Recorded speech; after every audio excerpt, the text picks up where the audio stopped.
नमस्कार साथियों, मेरा नाम एडवोकेट दीपक राठौर है। मैं 7 साल से क्रिमिनल प्रैक्टिस कर रहा हूँ। हमारे साथ मिस्टर संजीव जी हैं, जो भी 7 साल से प्रैक्टिस कर रहे हैं। वो आपको बताएंगे कि जो भी आम लोगों की प्रॉब्लम्स होती है उसको सॉर्ट आउट कैसे किया जाता है। तो मेरा सर आपसे पहला क्वेश्चन ये है कि कई लोग FIR कराने जाते हैं, उनकी FIR रजिस्टर्ड नहीं होती है, तो क्या प्रोसीजर है जिससे उनकी FIR रजिस्टर्ड हो सके?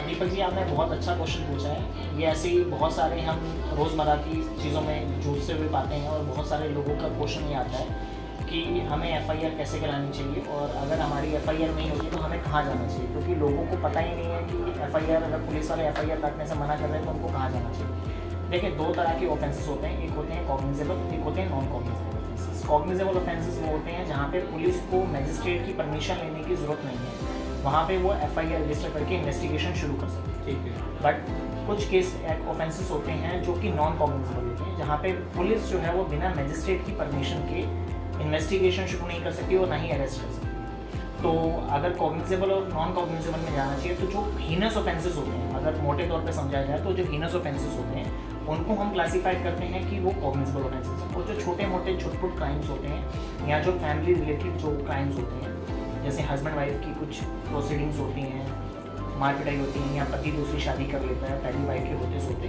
तो वो क्लासीफाई होते हैं नॉन कॉग्निजेबल ऑफेंसेस। तो अगर किसी भी इंसान के साथ अगर कोई क्राइम हुआ है तो पहले उसको जाकर के पुलिस स्टेशन में जाना है, पुलिस स्टेशन में जाकर के बताना है कि उसके साथ क्या क्या हुआ है। तो FIR कराते समय उसको ये बातें ध्यान रखनी है कि जिस बंदे ने उसका अगर क्राइम किया है, अगर वो उसको जानता है तो उसका नाम उसको पता होना चाहिए, क्या क्या चीज़ें चुराई गई हैं या क्या क्या चीज़ें छीनी गई हैं या क्या उसके साथ क्राइम हुआ है, वो डिटेल से उसको पुलिस वालों को बताना है। लेट सपोज अगर पुलिस वाले उसकी बातों को नज़रअंदाज करते हुए FIR नहीं करते हैं, यहाँ बहुत बार होता है कि पुलिस वाले बहुत सारे एक्यूज को फेवर कर देते हैं और FIR रजिस्टर करने से मना कर देते हैं। तो उस टाइम पे हमारा सेक्शन 154 में प्रोविज़न है कि वो जाकर के जो SSP होता है शहर का, उससे बड़ा हुआ जो अधिकारी होता है जिसको डिप्टी कमिश्नर ऑफ पुलिस बोलते हैं मेट्रोपॉलिटन सिटीज़ में, और अगर हम गांव में जाएं तो वहाँ पे DSP या उसको SP बोलते हैं, सुपरिटेंडेंट ऑफ पुलिस। तो वो वहाँ जाकर के अपनी शिकायत दर्ज करा सकते हैं कि जी हमने इतनी तारीख को अपनी कंप्लेंट दी थी बट हमारी कंप्लेंट पे कोई कार्रवाई नहीं हुई। तो